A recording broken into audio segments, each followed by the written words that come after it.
profe. Hola, ¿cómo están? Buenas noches. Bien. Profe, te quiero Sí, contar algo. sí. Yo tengo un problema con el tema de la cámara porque estoy desde una computadora de escritorio que no Ujú, tiene sí. webcam. Porque mi Ujú. celular se me robó hace un mes por ahí y todavía no compré otro. No, no hay problema. No hay Voy a problema. poner así. No hay problema, digo. Sin problema. Hoy hay como ¿Cómo? una tolerancia luego también porque algunos compañeros están sin luz, me comentaron, y no van a poder poner la cámara. La cámara Gracias, se, profe. no hay problema, se prende a los Profe, efectos. Sí. Oliver, te yo escucho. mi internet no me está bloqueando, no tengo problema de luz, pero cualquier momento se me va a acabar. Bueno, también eso le querías avisar, ¿verdad? Aprovechando porque ya son las 8:02. Todos estamos dentro de esta inclemencia del tiempo, ¿verdad? Hasta yo y todo me puedo quedar sin luz. Entonces vamos a tomar el, la exposición, pero vamos a suponer que yo me quede sin luz y se corte, ¿verdad? Porque la doctora Pili va a entrar también, me dijo, ella está desarrollando un curso y termina su curso y va a entrar. Entonces, lo que yo voy a hacer es comunicarme con la doctora Pili para ver si ella no puede entrar, si ella tiene luz. Y en todo caso, si hay problemas, ¿verdad? Vamos a tratar de que las personas que no pudieron exponer, entonces vamos a hacer otro día a las personas que no pudieron exponer, ¿sí? Vamos a poner, alcanza que expongan 3 o 4 y el restante de los 6 van a exponer el miércoles, algo así, ¿entienden? O sea, no se desesperen si se va la luz o lo que sea, porque que se vaya la luz por la inclemencia del tiempo ya escapa a nuestras manos. Vamos somos muy pocos todavía los que están dentro del aula, ¿verdad? Pero, ¿qué tal si les parece si ya iniciamos sin perder tiempo para, para poder, para poder alcanzar? Ojalá y Dios quiera que el alumno se vaya, ¿verdad? Vamos a iniciar ya que es las 8:03, sí. Buenas noches, ¿cómo estás?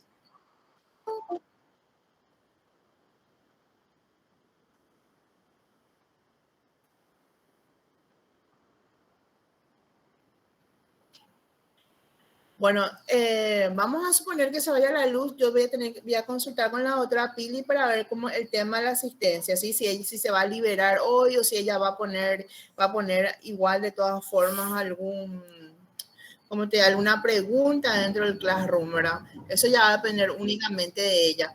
Pero lo que sí te puedo decir, como le expliqué a las compañeras, es que si se va la luz, si se me va la luz o lo que sea, entonces voy a hablar con la otra Pili para ver si es que ella está ya disponible para que entre a la clase, o de lo contrario, las personas que faltaron exponer van a exponer el miércoles, ¿sí? Bueno, vamos a iniciar ya, por favor, entonces, para ganar tiempo, ¿sí? Sí, profe, muy buenas noches a vos y a los compañeros. Nosotros vamos a hablar de los estados nacionales y las instituciones jurídicas.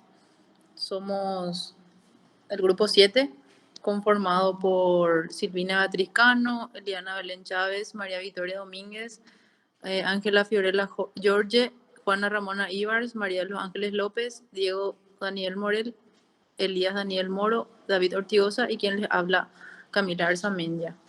Primeramente, la siguiente diapositiva, por favor. Bueno, espera aquí. Primeramente vamos a hablar, ¿verdad?, del Sacro Imperio Romano. Para empezar, tenemos que hablar de Otón I, que fue el primer rey de Germania. Entonces, ¿cómo ocurrió esto o cómo comenzó esto? Porque las invasiones de los normandos no afectaron tanto. Entonces, debido a esto, los grupos étnicos se fueron, se fueron reforzando muy intensamente, cobraron mucha fuerza y de esta manera los duques se convirtieron en reyes de Sajonia. Otón I, como dio su nombre, fue el primer duque que se convirtió en rey. Fue coronado por el Papa Juan XII, que un dato curioso de este papa es que fue electo a los 18 años, muy joven. Otón I fundó el primer Reich alemán y también inició la querella de las investiduras, que más adelante voy a estar explicando de qué se trata. Pero resumidamente, esta querella consideraba a los obispos vasallos que debían obediencia al emperador. Esta ideología siguió con Conrado II y Enrique II, y la dinastía culminó con el gobierno de Enrique IV, porque tuvo muchos problemas y a consecuencia de eso la nobleza alemana e italiana perdieron terreno ante el papado.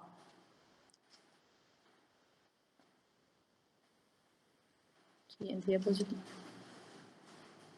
Bueno, el imperio quiso resurgir con Federico Barbarroja, que él medianamente tuvo éxito con la nobleza, pero su sucesor Enrique VI consiguió asegurar Italia con su matrimonio, pero murió muy joven y su heredero era menor de edad, entonces las ciudades lombardas le sacaron su apoyo. Cuando Federico II cumplió la mayoría de edad, dictó un estatuto a favor de los príncipes, en el cual se dio poder a cambio de apoyo militar. Entonces, profundizando, con la siguiente diapositiva, por favor, vamos a hablar de la querella de las investiduras, que resumidamente es el enfrentamiento entre el emperador y el pontificado. Otón I lo que pretendía era convertir a los obispos en sus vasallos. Todo esto estalló cuando Otón se quiso dar el derecho de nombrar él a los obispos, o sea, de elegir él sus candidatos y nombrar él a los obispos, ¿verdad? Por otro lado, contrariamente a lo que quiso hacer Otón I, Enrique IV dio doble investidura a los eclesiásticos para atribuirse poderes, entre comillas, terrenales y espirituales. Entonces, cuando esto pasó, el Papa Gregorio VII asumió como Papa y promulgó la excomulgación de todos los sacerdotes que recibieron un obispado o una abdica. Y todo esto solamente para demostrar o dar a entender que el pontificado tenía el poder ante los emperadores. O sea, era una guerra entre el imperio y el pontificado. Era una guerra terrenal más que nada porque se perdieron muchos terrenos y era una constante batalla. Es la siguiente. Después tenemos lo que es el Concordato de Worms, que fue un acuerdo que se firmó en el año 1122 entre el emperador Enrique V y el Papa Calixto II. Y con esto, o sea, este concordato supuso el fin de la querella de las investiduras.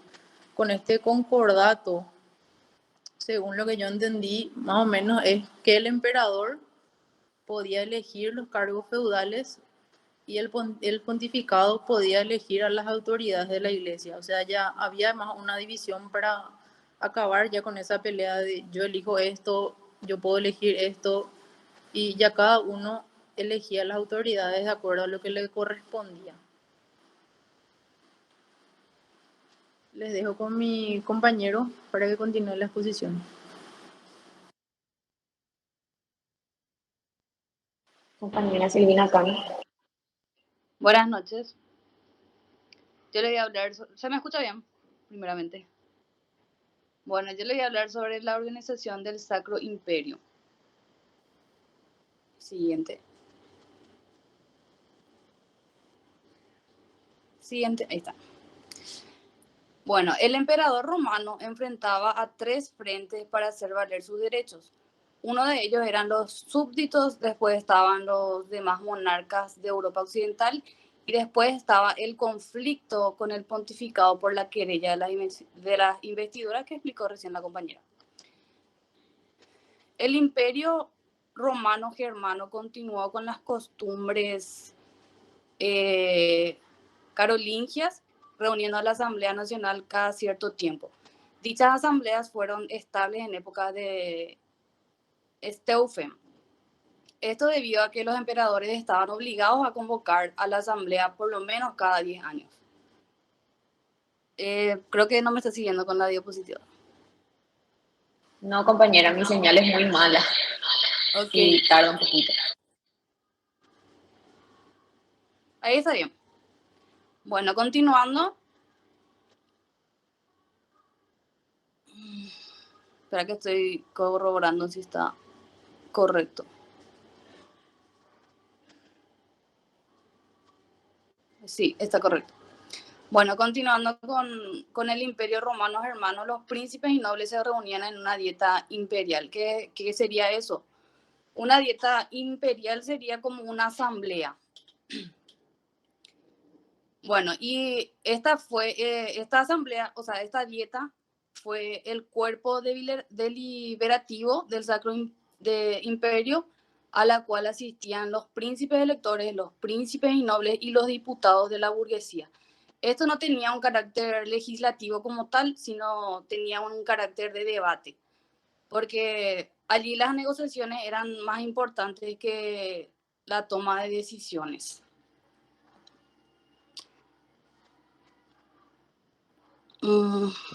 Espérame que un ratito voy a fijarme bien.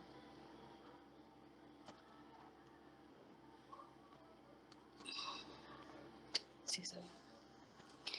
Bueno, una de las funciones más importantes que se dio en esas dietas fue la de establecer el modo de elección de los emperadores, que se implementó por medio de la bula de oro o sublema de bula.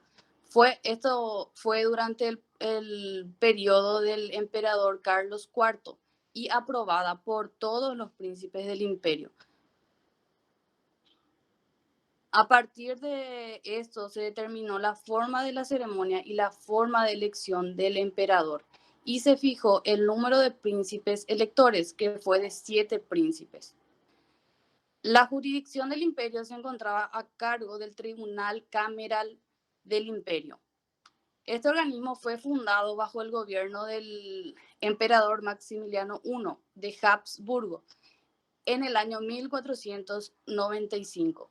Este organismo actuaba como suprema autoridad judicial, aunque dicho tribunal no llegó a contar con una práctica eficiente y se disolvió en el año 1806.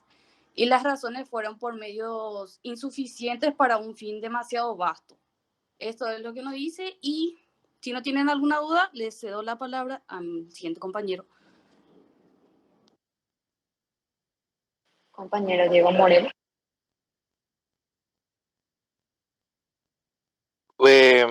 Buenas noches, profe Evelyn. Primero, antes que nada, quiero pedir perdón porque no puedo prender mi cámara por el tema de la luz. Y a continuación le voy a Tranquilo, hablar de... Gracias, profe, en serio. todo bien. Bueno, a continuación le voy a hablar. En la Baja Edad Media floreció el comercio y la agricultura, lo que condujo al surgimiento de la ciudad medieval en Europa occidental. Apareció entonces la burguía haciendo cargo del gobierno de estas ciudades. Fueron principalmente las ciudades de Italia las que mostraron un importante desarrollo, entre ellas Venecia, Florencia, Génova, Milán y Pisa. Bueno, quiero acotar una cosa acá. En la Edad Media comenzaron las exploraciones comerciales que gracias a eso tuvieron productos exóticos y motivaron a los viajes que se dieron al inicio de la Edad Moderna. Ahora le voy a hablar de la burguía urbana. La burguía urbana tuvo varias causas para defenderse del poder señorial. Bueno, voy a nombrar algunas.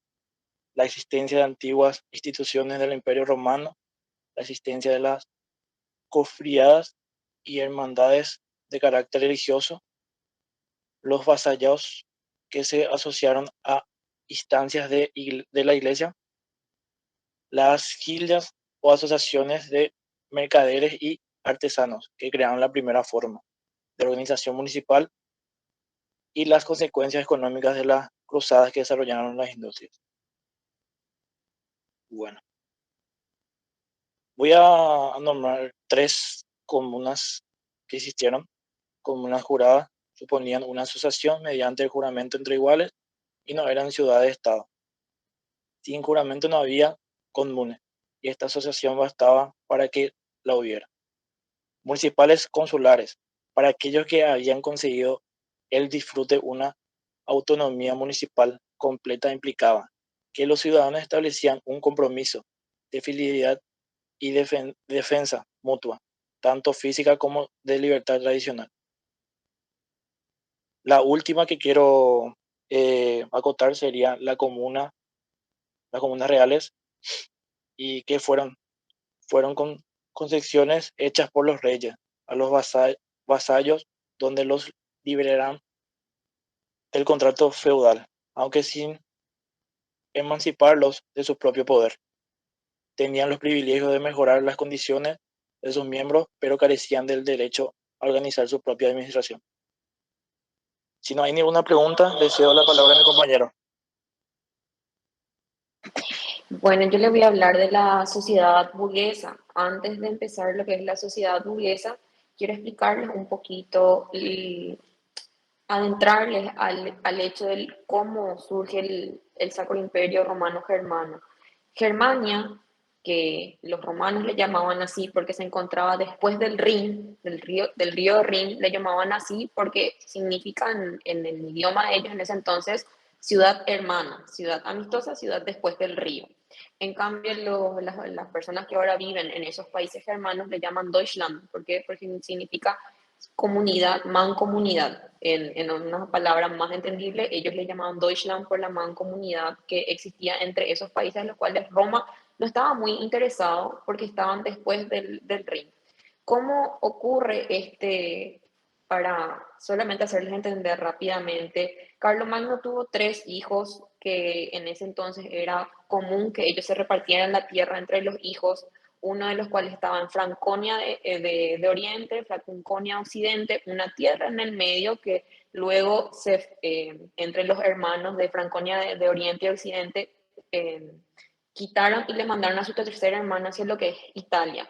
Una vez que los sajones llegan al poder del Sacro Imperio Romano Germano, empezaron a tener una lucha con los italianos y Otón unificó ese pedazo de tierra para lo que era el Sacro Imperio. De lo que le estaba hablando el compañero, como hubo un gran desarrollo, un gran auge, no industrial, sino de lo que eran los artesanos, las personas que trabajaban en agricultura, se formó 2 sociedades. El que tenía la tierra, que ya no necesitaba tanto de las personas, porque ya empezaron para llamarle el molino de agua, empezaron estas pequeñas marginalidades, le llamaban ellos, no necesitaban tanto de las personas que cultivasen la tierra, que regasen la tierra. Entonces ellos, ¿quién necesitaba? Quien recoja la tierra. Y es ahí que los labriegos empezaron a trabajar para los dueños de la tierra por un pago. Y ahí se instala el feudalismo entre los dueños de la tierra, los comerciantes, las personas, los propios que estaban en el ejército, y se abrió una distinción entre ellos, entre los que tenían un poco más y un poco menos, instalándose el sistema de burguesía que luego pasó a ser el feudalismo. La sociedad feudal se instala más que nada en la época de Germania con la caída de Roma de Occidente y el comienzo del Imperio Bizantino, pero se instaló aún más que nada dentro de lo que fue el Sacro Imperio Romano Germano. En la sociedad feudal existía 3 sistemas, o sea, un sistema trimembre de los oradores u obispos, oradores de orador, de persona que ora, los velatores, que eran los labriegos, que eran las personas de guerra, los soldados, y los laboratorios, que eran los labriegos. Esto se vio modificado luego con el aparecimiento de la burguesía, que dividía la sociedad en una con mayor poder y otra con menor poder.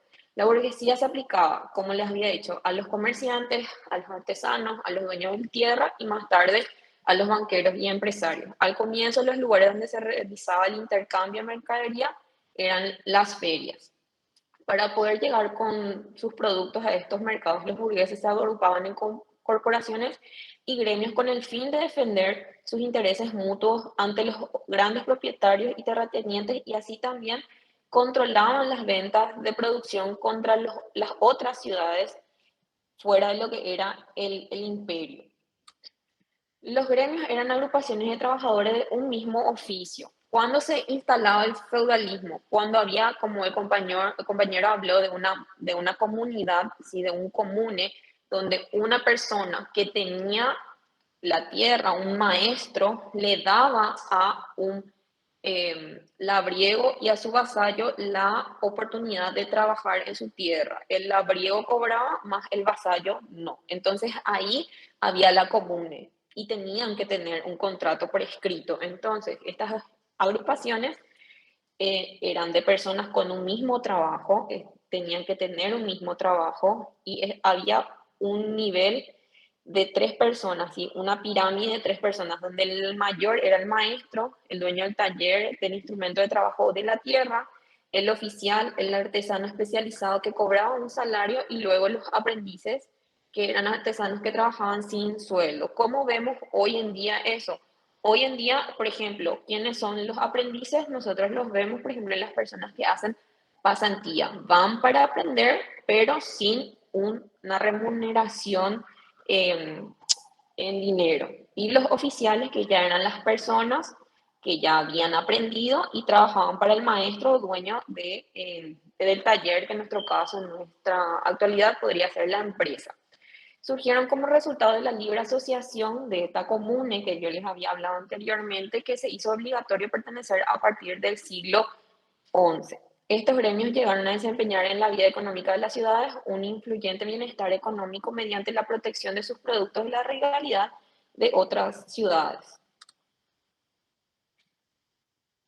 Bien, y ahora le cedo la palabra a mi compañera Victoria Domínguez, que les va a hablar de las ligas. Buenas noches, compañeros, profesora. Bueno, yo le voy a hablar de las ligas. ¿Me escucha bien? Se te escucha un poco despacio. Así que no tengo voz. Bueno, les voy a hablar de las ligas. Las ciudades del medioevo llegaron a coaligarse en ligas como la hanseática y la lombarda. Si bien estas dos no tenían ningún tipo de similitud en cuanto a sus fines, las ligas de las Hansas fue una federación de varias ciudades del norte de Alemania, y los ciudadanos alemanes que se dedicaban al comercio en los Países Bajos, Inglaterra y en la zona del mar del Báltico. Su fundación data del año 1158, cuando algunos comerciantes del norte de Alemania, para protegerse y fomentar sus mutuos intereses económicos, se unieron en gremios. Su centro fue la isla Gotland, en el mar Báltico, que luego fue desplazado por la poderosa ciudad de Lübeck, que firmó con la ciudad de Hamburgo por el control de las rutas marítimas. Del Báltico y del Mar Negro se benefició con tratados firmados por Flandes, que producía paños. En cambio, la Liga Lombarda fue más bien una alianza de carácter militar, constituida en los siglos XII y XIII. Las ciudades lombardas de Cremona, Mantua, Bergamo y Brescia se unieron en el año 1167 en contra del emperador del Sacro Imperio Romano Germánico, Federico I. La Liga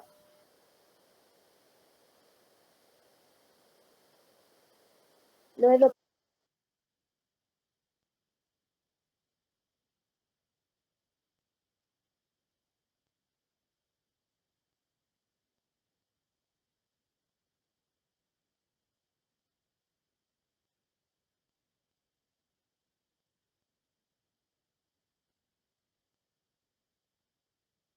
Profe, creo que la compañera Mavi está con problemas de conexión por el clima.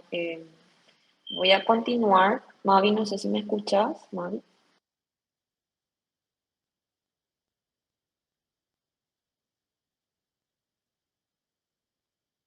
Ahí aviso que se quedó sin conexión. Bien, voy a continuar yo con esta parte donde estas ciudades, que al comienzo eran 26, pero las más principales eran Cremona, Mantua, Bérgamo y Brescia, se unieron en 1167 y luego a esas se unieron otras 4 más, llegando a ser 30 ciudades en contra del poder político del emperador Federico I, que reclamaba el control total del norte de Italia. La situación de Italia dentro del Sacro Imperio Romano Germano fue una situación muy dificultosa porque a los italianos no les gustaba mucho, poniéndolos en palabras coloquiales, formar parte Hola, ya de ahí voy. me quedé sin internet. Le estaba ¿Sí? hablando de la parte de Federico II que venció en el año 1237 a la Liga en el Reino de Francia. Los descendientes de Roberto y Audes, que serían condes de París, Hugo Capeto se convirtió en el primer rey de la dinastía de los Capetos a la muerte de Luis V, último rey carolingio. A la nueva dinastía le tocó recuperar el poder regio, que estaba en manos de los señores feudales, gracias al carácter de algunos de los grandes monarcas de la dinastía y en gran parte a factores determinantes que favorecieron la posición de los reyes. En gran parte de los 300 años que gobernaron, contaron con la suerte de poseer hijos varones, que les sucedieran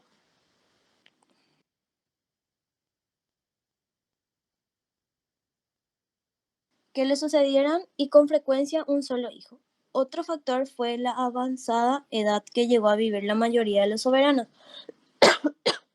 dejando descendientes por lo general mayores, capaces de gobernar el reino. Además de las costumbres, los primeros reyes de hacer coronar a sus hijos frente a los señores feudales antes de su muerte. También se evitaron las regencias que por lo general solían ser aprovechadas por los nobles, como fue el caso de Luis IX, quien estuvo bajo la injerencia de su madre Blanca de Castilla.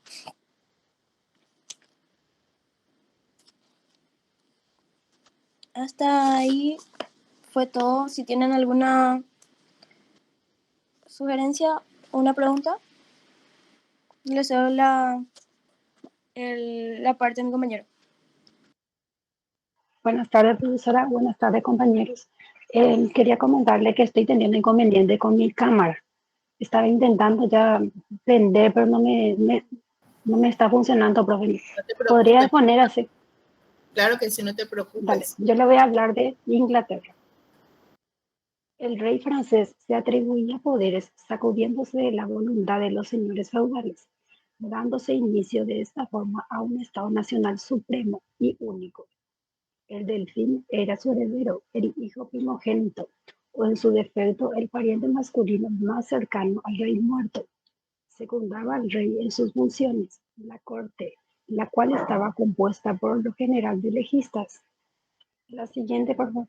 Una de las instituciones creadas por Felipe el Hermoso fueron los estados generales, quienes estaban representados las 3 órdenes sociales, el clero, la nobleza o la burguesía, donde se encontraban los consejos. También los estados provinciales fueron focos de independencia, ya que más de una vez causaron molestias al poder real. La jurisdicción judicial francesa estaba dividida en 2 clases, que sería la jurisdicción central y las locales. La siguiente, por favor. El parlamento tuvo sus orígenes en los mayas de la monarquía Francia y sirvió de foco de emancipación de la sede de los parlamentos. Llegó a tener más importancia que los estados generales. Constaba de 3 cámaras. La primera sería la Gran Cámara, la segunda la Cámara de Matas y la tercera la Cámara de Encuestas o Informaciones. La siguiente, por favor. Ahora le voy a hablar de Inglaterra. Las islas británicas fueron abandonadas por los romanos. Así pues, los pueblos germanos, los jutos sajones y los anglos aprovecharon esta ocasión para establecer en estos monarquías que se fueron agrupando hasta constituirse en 7 reinos conocidos como la Heptarquía, hasta que en 1066 Guillermo I El conquistador sometió a toda la isla, unificando a toda Inglaterra bajo su poder, e impuso una monarquía más absoluta que la de los antiguos reyes sajones. Siguiente, por favor. El monarca también se enfrentó a la Iglesia de Roma, ya que ésta poseía sus propios tribunales eclesiásticos, lo que impedía que los miembros del clero fueran enjuiciados y castigados dentro de los tribunales regios, pues en ella regía el derecho canónico, haciendo que, en el mayor de los casos, la sanción fueran leves. Siguiente, por favor. O hasta ahí. Para subsanar estas singularidades, Enrique II proclamó las Constituciones de Clarendon en 1164. En dicha norma, los miembros del clero que cometían un crimen debían ser juzgados primero por los tribunales reales, y aquí, si eran encontrados culpables del crimen, se sometían bajo los tribunales regios para su sentencia y no podían ser apelados al Papa sin el consentimiento del rey. Tal fue el enfrentamiento entre ambas instituciones que en 1215 los varones dirigidos por el arzobispo Esteban Lactón obligaron al monarca Juan sin Tierra a aceptar la Carta Magna, en la que admitía sus errores y prometía respetar la ley inglesa y la costumbre feudal, a fin de impedir la posibilidad de una administración de justicia arbitraria.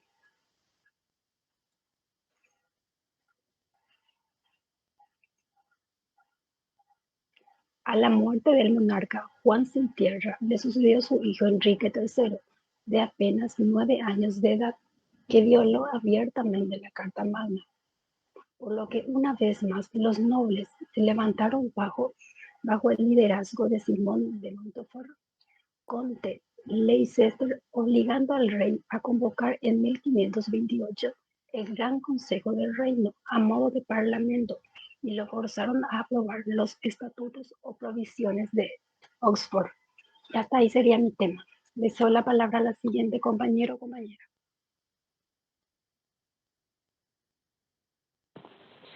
Buenas noches, profesora. Buenas noches, compañeros. Quería pedir una disculpa porque estoy con problemas de internet acá. El temporal está jodido y de por ahí, si no me escuchan, si me pueden avisar, por favor. Yo estaría comentándoles un poquito lo que sería la Carta Magna. La Carta Magna tenía como función impedir la posibilidad de una administración de justicia arbitraria. Surgía de una puja de estamentos entre el príncipe opresor y la nobleza feudal. Esta carta era más bien un documento feudal que sirvió de base para la posterior libertad individual de Inglaterra. Esta carta no pretendió introducir nada nuevo, sino reintroducir algunas antiguas costumbres. En ella se expresaba una serie de derechos subjetivos de carácter heterogéneo. Estas cuestiones, tales como los privilegios y derechos de la Iglesia, las normas de sucesión y matrimonio de los señores feudales, la libertad personal, entre otras cosas. El Tribunal de Justicia quedó fijado y los juicios fueron simplificados a las estrictas normas procesales y se regularon las penas por las felonías.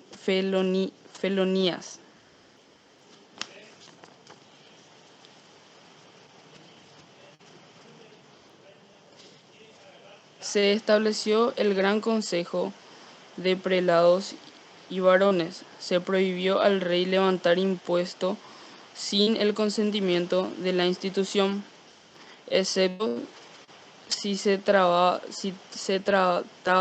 de dinero para su rescate, armar calero a su hijo y casar a su hija. Además se creó el Comité de Vigilancia, quienes eran encargados de velar por los derechos establecidos en la Carta Magna. Luego tenemos lo que sería el Estatuto de Oxford.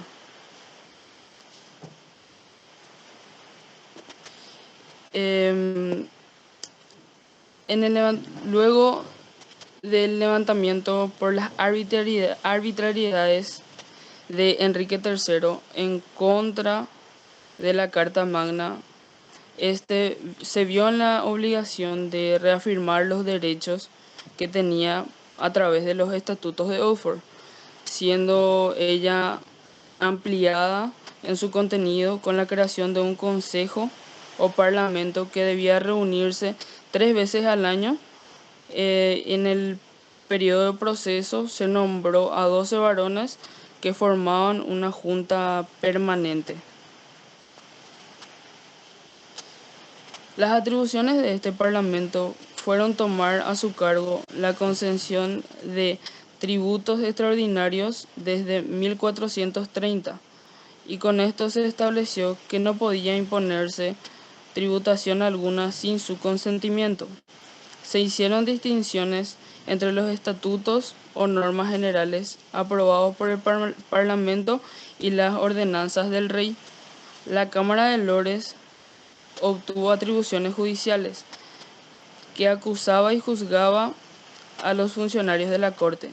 La Cámara de Lores sería la Cámara Alta del Parlamento del Reino Unido, y a la Cámara Baja se le llamaba la Cámara de los Comunes.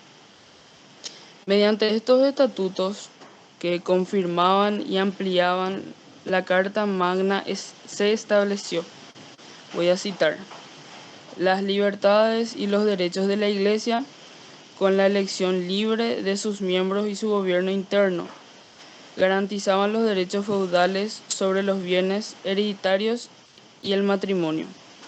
Garantizaban la libertad personal de todos los hombres libres y la prohibición del arresto, detención, encarcelamiento o destierro sin una sentencia legal pronunciada por un jurado o tribunales.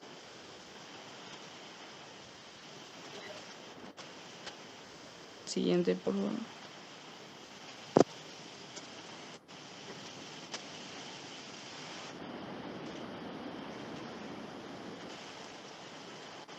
Si no tienen alguna consulta sobre esto, le dejo con mi compañera.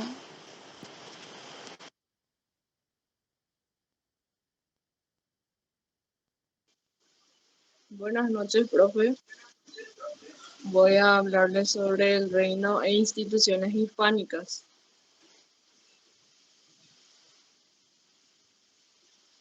Los estados hispánicos se anticiparon a los otros pueblos europeos en sus instituciones políticas como municipales. Así, en el Reino de León se convocaron en el año 947 a las primeras asambleas heredadas de los concilios toledanos, que recibían el nombre de Cortes. También fueron estas mucho antes que los parlamentos ingleses y los estados generales franceses, las primeras en admitir en su seno, junto a los miembros del clero y la nobleza, a los miembros de la burguesa, electos estos como diputados de los municipios. Estas cortes tampoco eran anuales, sino periódicas, las que, convocadas por el rey, se reunían como consejo.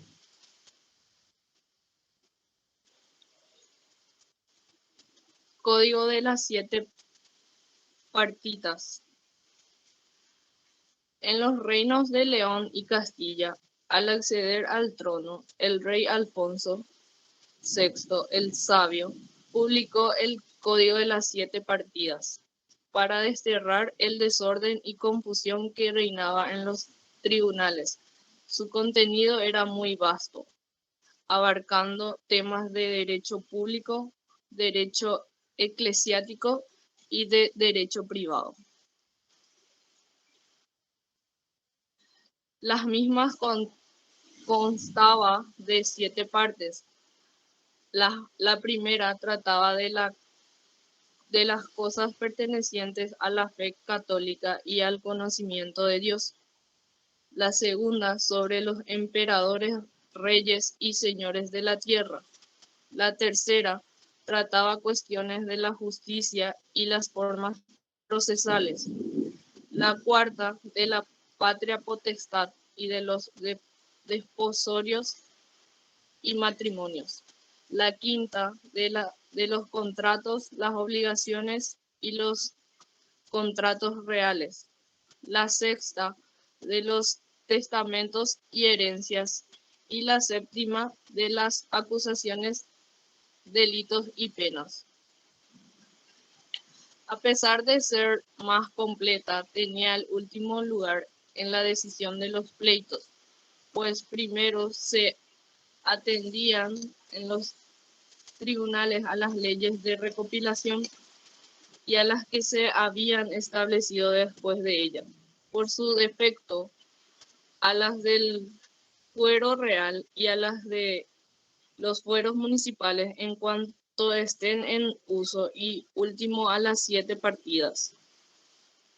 Esto debido a que complementaban a todas las otras normas citadas, al ser más completa que las demás y tener un método más regular, lo que la convirtió en el cuerpo principal de la legislación castellana. El primer documento que declaró las garantías fue la denominada Carta Magna Leonesa de 1188, la que exterior a la Carta Magna de 1215 de Juan Sin Tierra. En ella se estableció, entre otras cosas, la libertad personal en el procedimiento, propiedad y la inviolabilidad del dominio para todos los hombres libres de todo el territorio del reino. Si no hay alguna duda, le cedo la palabra al compañero. Buenas noches, profe Evelyn. Buenas noches, compañeros. Mi nombre es Elías Moro y le voy a estar hablando de la universidad, su organización y enseñanza. Al frente de la universidad se encontraba el rector. Ahí la compañera va a pasar la diapositiva. Al frente de la universidad se encontraba el rector, que en su origen fue el director de la Facultad de Artes y con el tiempo pasó a dirigir toda la universidad. El rector representaba a la corporación, velaba al cumplimiento de las normas que regulaban la vida universitaria. Ángeles, tu micrófono. Tenía jurisdicción civil, la de finanzas y por último convocaba y dirigía la asamblea, que estaban compuestas por los docentes y estudiantes. El cargo era electivo y sus funciones eran controladas por la Asamblea General. Las facultades eran dirigidas por un decano que también era elegido por la asamblea. Las escuelas, la siguiente diapositiva, por favor. Las escuelas episcopales surgieron en la Edad Media del siglo IX. Estas sirvieron de base a las universidades medievales. Se constituyeron en confederaciones y agremiaciones de escuelas, donde se unían los docentes y estudiantes para conceder la licencia de los maestros. La primera universidad que recibió este nombre fue la de Bolonia, que se especializaba en la ciencia jurídica. Luego la de París, que se especializó en teología, y la de Salerno y Montpellier, que se especializó en medicina. Con el tiempo llegaron a existir gran cantidad de universidades. Siguiente diapositiva, por favor. Los estudiantes lograron independizarse de la autoridad real y episcopal y se adhirieron a la jurisdicción de Roma. Algunas universidades contaban con sus propias cárceles. Era una señal que gozaban de una libertad. La Universidad de París, que se especializó en teología, fue la que dio a los más grandes pensadores de la Edad Media, como Santo Tomás de Aquino, que también era conocido como el más santo de los santos y el más sabio de los santos. La obra principal de Santo Tomás de Aquino es la Summa Theologiae. Sostenía que el hombre es naturalmente sociable. La monarquía le parecía la forma de gobierno más perfecta, aunque también era partidario de una forma mixta de gobierno. Buscaban el bien común y valiéndose del gobierno para su beneficio, pues el fin del Estado es el bien común y de la comunidad. Si no hay ninguna pregunta, profe, le cedo la palabra al compañero David Ortigosa, que le va a estar hablando de la Universidad de Bolonia.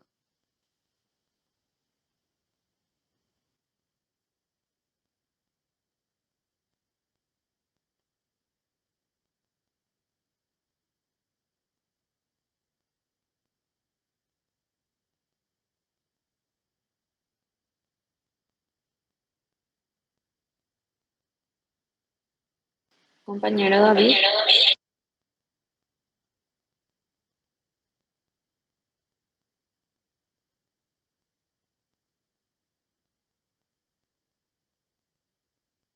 Bien, mientras que el compañero David se conecta, yo voy a iniciar con lo que es la Universidad de Bolonia, porque él mismo había comentado justamente antes que ya se quedó sin luz, ¿verdad? Entonces, la Universidad de Bolonia era una de las más importantes en su época y en ella se enseñaban el derecho romano, el derecho canónico, pero también sobresalió en la enseñanza de ciencias jurídicas gracias al hallazgo en el siglo XI de la obra de Justiniano. Aquí, el derecho romano empieza su segunda vida. Esta inmensa obra fue realizada por los glosadores. ¿Quiénes eran los glosadores? Eran los alumnos o ya los recibidos que se dedicaban al estudio de los textos jurídicos, la legislación, el digesto, el códex, las novelas y las institutas de Justiniano. Siendo Ignerio y sus 4 discípulos doctores, para doctorarse ellos tenían que estudiar entre 12, 15 a 20 años. Quienes hicieron la interpretación de los textos mencionados por medio de glosas, las cuales se hacían con anotaciones marginales o interlineales sobre el significado de una palabra, alguna institución, algún criterio más personal sobre estas anteriores o sobre las jurisdicciones, códex o jurisprudencia que estaban analizando. Los posglosadores o comentaristas, en cambio, tomaban la labor de los glosadores y se especializaban en el estudio del derecho romano. Fueron llamados así por tener una actitud más pragmática al desterrar del corpus iuris todo material que, combinado con el derecho practicado entonces y la realidad concreta de la sociedad. Solían hacer los comentarios de los textos de Justiniano con el aporte canónico y el derecho propio. Entonces ellos tomaban el corpus iuris o el derecho más positivo y lo sacaban del derecho natural. El derecho canónico, los doctores de Bolonia solían comentar el Quinqué Compilaciones o los 5 libros del derecho canónico. En este texto se hallaban todos los decretos de los pontífices desde sus orígenes. Estos tenían varias contradicciones, lo que motivó a Dominico Graciano a redactar la Concordia Discordatium Canonum a fin de concertar en lo posible esa legislación, hasta que el Papa Gregorio IX decidiera llevar a cabo una reforma más profunda, lo cual puede ser comparada con la labor de Justiniano. Y al igual que el Papa Gregorio tuvo que adaptar las normas a las nuevas costumbres, a su vez, en el campo político, los monarcas del Renacimiento recuperaron su poder absoluto, sometiendo a los nobles. Para ello se aliaron con los burgueses, unieron bajo la corona extensos territorios y crearon el concepto de Estado moderno, y todos quedaron sometidos bajo el poder de este Estado. La figura del rey representaba la reencarnación del Estado, o sea, el rey tenía la misma potestad de Estado-rey. En lo religioso surge una conmoción interna de la Iglesia, iniciada en Alemania por el sacerdote Agustino Martín Lutero, quien inició la mencionada quiebra de la unidad cristiana. Con la Reforma surgieron las guerras de religión, de fanatismo, de incomprensión y la intolerancia religiosa que marcaron la política de los estados. Con el Renacimiento surgió una nueva forma de pensamiento, que era el humanismo, la que era la manifestación intelectual y literaria del primero, y en ella sobresalía el optimismo, el individualismo y la cosa mundana, que es la acentuación de valores humanos que se encontraban en forma implícita en los escritos griegos y romanos. Se los denominó de esta forma porque fue lo humano lo que más interesó conocer y porque se consideró al hombre capaz de saber todo con su esfuerzo. Otro triunfo del humanismo fue el de eliminar las contradicciones. Y compañeros, si no tienen ninguna pregunta, hasta aquí nosotros llegamos. Les pedimos disculpas por todos los inconvenientes que pudieran haber en nuestra exposición, pero quisimos de igual manera exponer para poder cumplir con la cátedra y también con ustedes para el examen que se aproxima. Súper bien. Ahora, Diego Morel es el que no pudo hablar, ¿verdad? Así, profe. no, profe. Hermes David Ortigosa. David Ortigosa. Y Diego habló de la comunidad. ¿Y Juana Ibars? Ella habló de También las expuso. instituciones, profe, y parte de Francia. Inglaterra, profe. Porque, perdón, Juana, no te apunté, discúlpame, por eso pregunté. Sí, entonces Diego, pero bueno, el tema es el tiempo nomás también, ¿verdad? Estuve hablando recién con la doctora Pili y todos llevan presente el día de hoy. Ella no va a poder todavía unirse a la clase y acá en mi casa está comenzando a irse la luz por parte. Profe, Eso sí. una consulta. Yo ya expuse, Diego Morel soy. ¿Y qué va a pasar con el compañero David? Para avisarlo. ¿Viste? Se quedó sin luz él. Sí. No importa. Yo voy a consultar con la doctora Pili y ella me dijo que la persona que no pudo exponer por problema de inclemencia del tiempo, porque se quedó sin luz, entonces solamente su parte puede hacerlo el miércoles, porque es una Dale, sola profe. persona nomás, ¿entendés? O sea, no hay problema con eso. Dale, Y profe. por el día de hoy vamos a terminar la clase. Todos llevan presente, hay apenas 44 personas conectadas, ¿verdad? Y la próxima clase, la otra Pili va a incentivar más en este tema, ¿sí? Como para que vayan entendiendo, vayan a ir desarrollando un poco más. ¿Les parece bien? Dale, profe, Por muchas mi gracias. parte es todo. Sí, En el de la profe. exposición, les deseo un buenísimo fin de semana y vamos a estar viéndonos en la semana cualquier cosa, cualquier comunicación con el delegado, ¿sí? Otra cosa, aquellas personas que, como no sé quién habló al comienzo de la clase, que por ejemplo no tienen grupo, no tienen tema de exposición, coordinen por favor con su delegado, porque estas personas van a estar en el último grupo, ¿sí? Y ahí se les va a dar el tema, ¿está bien? Para poder fijar ya Profe, sí. a los que no tienen grupo se le agregan el grupo 11, tengo entendido, ¿verdad? Así mismo. Y tal vez Bueno, si son muchos, entonces se van a dividir. Entonces, una vez que tengamos completo y definido ya el grupo 11, entonces ahí vamos a ver cuántas personas son y si van a hacer todo de una vez o se va a dividir o lo que sea. Pero eso vamos a estar viendo con el tiempo, ¿sí? Profe, ¿este dale, doctora. PowerPoint se le tiene que enviar a la cátedra? Así mismo, yo tengo entendido, sabes que esa parte lo que no manejo, pero tengo entendido que hacen en el Classroom o no. ¿Puedes, No, puedes coordinar eso con tu delegado? Porque sinceramente esa parte yo no estoy interiorizada, pero si coordinas con el delegado para ver cómo él está haciendo, creo que le está mandando entonces por correo a la doctora Pili. dale, De todas profe. formas, ella me dijo que iba a alzar también en la página del Classroom, materiales también iba a estar alzando, ¿sí? Así Sí, que no se preocupen para poder tener todo. Yo creo luego que va a llegar el momento en que todos van a tener que enviar sí o sí sus PowerPoint para que vayan repasando para el examen final. Dale, profe, muchas gracias. Bueno, feliz fin de semana, chicos. Que pasen Chao, bien. Igualmente, profe. Gracias, profe, igualmente. Gracias, profe. Gracias, Igual. profe. Vamos a la casa Buenas porque noches. nos vamos a quedar sin luz. Acá Gracias, ya no profe. Vamos el otro viernes. Trato agua a mi casa, profe. Sí, terrible está. Muchas gracias por todo y feliz fin de semana. Igual, profe.